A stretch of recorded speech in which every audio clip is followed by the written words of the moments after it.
नमस्कार दोस्तों। आज प्रस्तुत है आरती पढ़ने के कहानी संग्रह और पांडव हार गए से एक कहानी जिसका शीर्षक है और पांडव हार गए।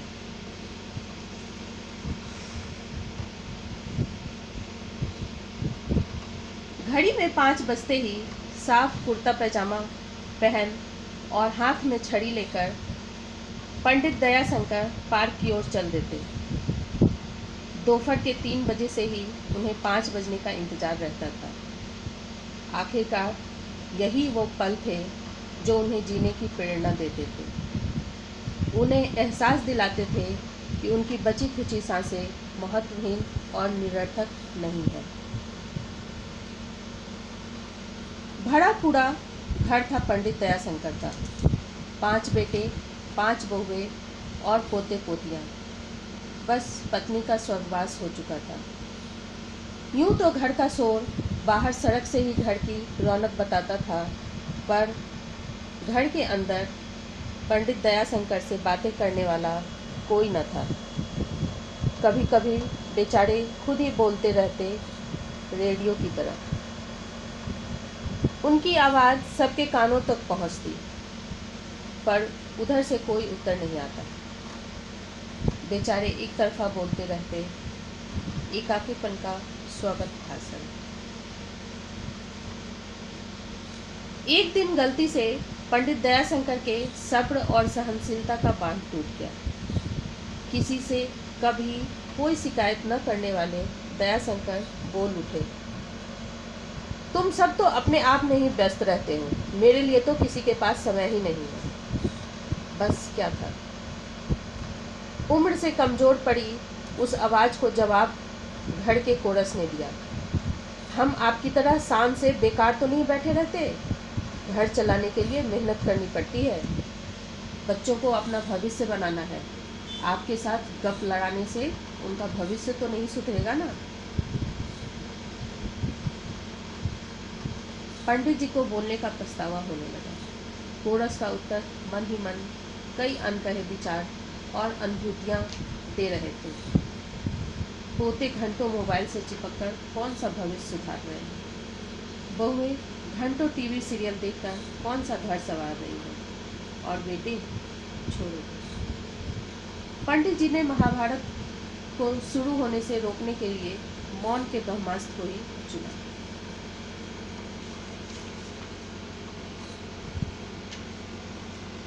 कुछ दिनों बाद पंडित जी के बड़े पोते का जन्मदिन था।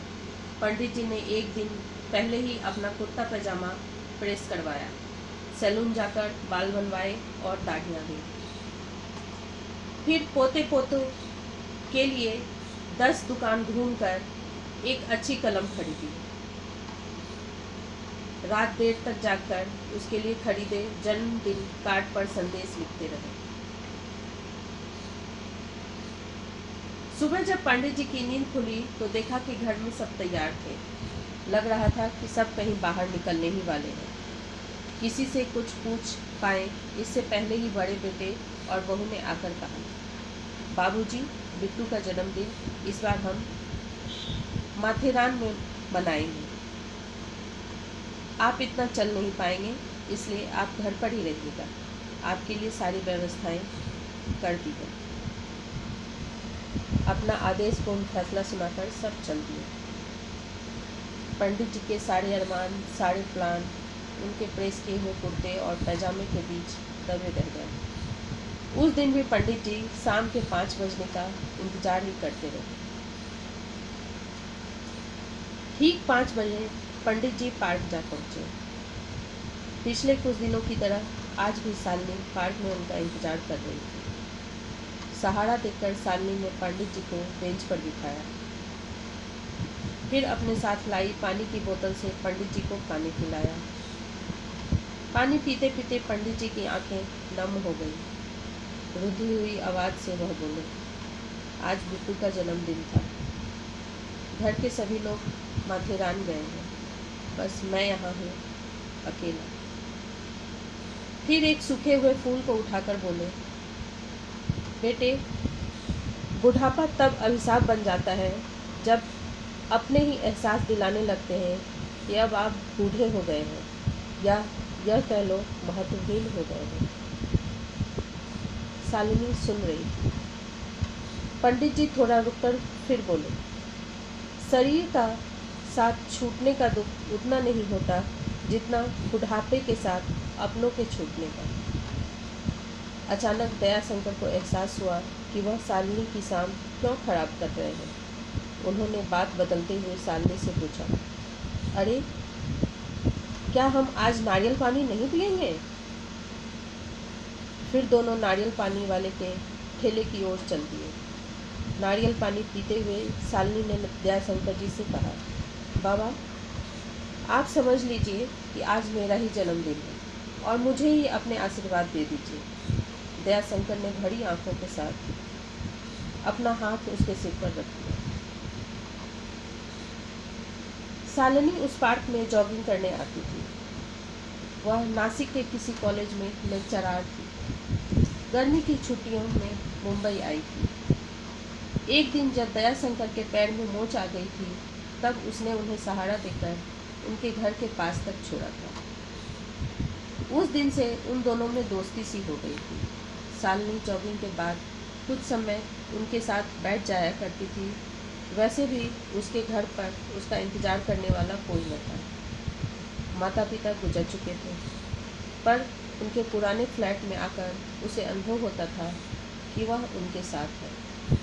पार्क में बना यह नया रिश्ता उसकी रिक्तता को कुछ और भर देता था। कभी कभी अनायास ही ऐसे रिश्ते बन जाते हैं जो मन के किसी खाली कोने को भरकर शांति दे जाया करते हैं। शालिनी कभी कभी दयाशंकर जी के लिए घर से कुछ खाने की चीज़ें भी ले आया करती थी। दयाशंकर जी बड़े प्यार से उसे खाते और प्यार से शालिनी के सिर पर हाथ फेर देते। एक दिन जब खाने का डब्बा लेकर शालिनी दयाशंकर जी के पास पहुंची तो देखा वह बैठे बैठे बार बार एक तस्वीर को देख रहे हैं। उनकी आंखों से आंसू की एक धारा एक शांत नदी की तरह बह रही है। शालिनी को कारण पूछने की आवश्यकता भी नहीं हुई। दयाशंकर का दर्द सहारे को पास पाकर शब्दों में बदल गया। कहने लगे, आज सुलोचना यानी मेरी पत्नी की बरसी थी। जब तक उसकी हड्डियों में दम था, बेचारी हमें हमारी पसंद का खाना खिलाने के लिए रसोई में सिमटी रही। आज उसकी बरसी पर मेरी इच्छा थी कि उसकी पसंद का भोजन किसी ब्राह्मण को कराया जाए। झूठ या सच, एक पल को एहसास तो हो कि वो हमारे बीच ही है। मैं न्योता भी दे आया था और नौकर से उसी पसंद की चीज़ें मंगवा ली थी। पर दयाशंकर जी की आवाज़ पूरी तरह रूंध गई। थोड़ा संभल कर वह बोले, बहुएं तो उसके जाने के बाद आई ना, उन्हें उसकी पसंद नापसंद क्या पता। पसंद का बनाना तो छोड़ो, बहुओं ने सीधे कह दिया कि इस बार हम माँ की बरसी नहीं मना पाएंगे क्योंकि खाना बनाने वाली महरी छुट्टी पर है। बड़ी बहू ने तो इतना तक सुझाव दे दिया कि गाय को चावल खिला दीजिए, बराबर ही पुण्य होता है। फिर अपने आप को संयत बरतते हुए बोले, शालिनी मैं चुप रहा। इस विडंबना के समक्ष क्या बोलता। जिसकी 5-5 बहुएं हों, उसे साल में एक बार भी उसके हाथ का बना खाना नहीं मिले तो फिर बेटों के होने से क्या। कुछ देर की खामोशी के बाद दयाशंकर उठ खड़े हुए। आज वह शालिनी को रोज की तरह गुड बाय कहे बिना अपने घर की ओर चल दिए। यूं तो हर दिन वह थके हुए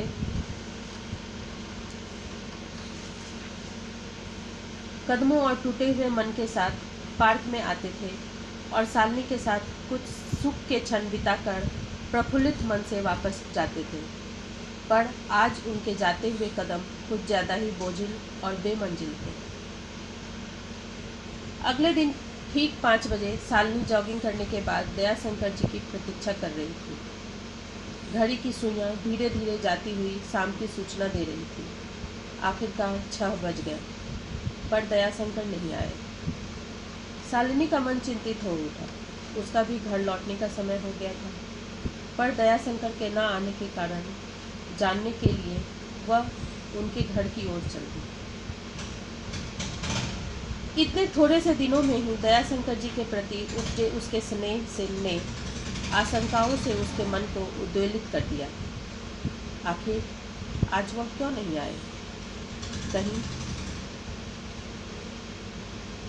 अगले मोड़ पर दयाशंकर जी का घर था। शालिनी उस मोड़ से पहले के चौराहे पर सड़क पार करने के लिए खड़ी थी। शहर के लौटते हुए शाम के ट्रैफिक में सड़क पार कर पाना एक चुनौती ही होती है। शालिनी सोचने लगी कि किस तरह दयाशंकर जी इस यातायात के समुद्र को हर दिन पार कर वापस घर जाते होंगे। किस तरह उन्हें फिर अगले दिन यही सब झेलने की हिम्मत होती होगी, वह भी इस उम्र में। तभी सड़क के उस पार एक वृद्ध व्यक्ति एक कार से टकराकर गिर पड़ा। उस व्यक्ति का हुलिया शालिनी को जाना पहचाना सा लगा। शालिनी ने देखा कि वह व्यक्ति जानबूझकर गाड़ी के सामने आ गया था। कुछ ही सेकंड में उसे लोगों ने घेर लिया। भीड़ के बीच से शालिनी ने उसे देखा। वह दयाशंकर ही थे। ट्रैफिक और सिग्नल की परवाह किए बिना शालिनी उनके पास जा पहुंची। लोगों को हटाकर उसने दयाशंकर जी को पकड़ लिया और आवेश में बार बार पूछने लगी, बाबा बाबा, आपको कुछ हुआ तो नहीं? चोट तो नहीं लगी? दयाशंकर जी को कोई चोट नहीं आई थी, पर वह बिल्कुल सुन्न से हो गए थे। शालिनी को उनके घर का पूरा पता मालूम नहीं था, अतः वह दयाशंकर जी को टैक्सी में बिठाकर अपने घर ले आई। आकर उसने अधिक चीनी डालकर कॉफ़ी बनाई और प्लेट में उड़ेलकर उन्हें पिलाने लगी। दयाशंकर जी सोचने लगे, बेटियों में जितना प्यार होता है, ममता, संवेदना होती है, उतनी बेटों में शायद कभी नहीं होती है। हम क्यों शान से कहते हैं कि हम तो राजा की तरह अपना बुढ़ापा काटेंगे, हमारे तो 3-3 या 5-5 बेटे हैं। क्यों हम झूठा अभिमान करते हैं कि हमारी पगड़ी कभी किसी के सामने नहीं झुकेगी, हमारी बेटियां थोड़ी ही हैं। क्या बहुओं के सामने बार बार सर झुकाना बुढ़ापे का बोझ कई गुना ज़्यादा नहीं कर देता है? दयाशंकर जी के आंसू उनके गाल की झुर्रियों में उलझकर सूख गए थे। शालिनी ने उन्हें पोंछते हुए कहा, बाबा, आप जानबूझकर गाड़ी के सामने आ गए थे ना? आपने ऐसा क्यों किया? आपने एक पल को भी यह नहीं सोचा कि आपके बेटे, बहू, पोते पोतियों के सर से एक क्षण में आपका हाथ उठ जाएगा? क्या कोई कभी उनके जीवन में आपकी जगह भर पाता? दयाशंकर जी के शब्द का बांध टूट गया।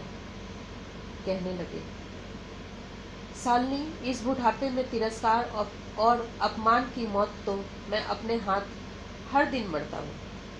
कभी कभी लगता है हमारे मित्र उपाध्याय जी ठीक ही कहते थे कि 75 के बाद बूढ़ों को गोली मार देनी चाहिए। पर आज तो मेरे बेटे बहू ने मेरी आंखों के सामने मेरा अंतिम संस्कार ही कर दिया। शालिनी की आंखों में प्रश्न था। दयाशंकर जी बोले, आज जब मैं पार्क के लिए निकल रहा था, तब मेरे बेटे ने मुझसे अपने छोटे पोते को पास के बस स्टैंड से ले आने को कहा। मैंने उससे बस इतना ही कहा था कि मेरे पार्क जाने का समय हो गया है। तो बहू कहने लगी, हाँ हाँ, क्यों पार्क देर से जाएंगे? कहीं सहारा देकर इवनिंग वॉक कराने वाली चली गई तो? कैसे कोई ऐसी लांछन लगा सकता है? दयाशंकर जी पहले और टूट से गए, फिर थोड़ा संयत होते हुए बोले, मैं चुप रह गया शालिनी।